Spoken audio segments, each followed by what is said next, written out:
now, UNK football taking on number 22 Northwestern Missouri State. Home opener for Ryan Held and the Lopers. First quarter, Reagan Jones getting in a groove, rolling to the right and connecting with Reggie Anderson for a first down.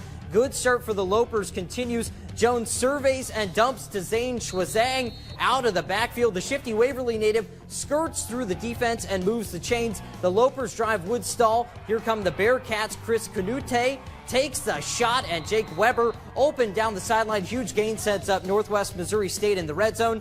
And then Canute and the Bearcats capitalize in the air once again, finding Eric Richardson behind the Lopers defense for 6.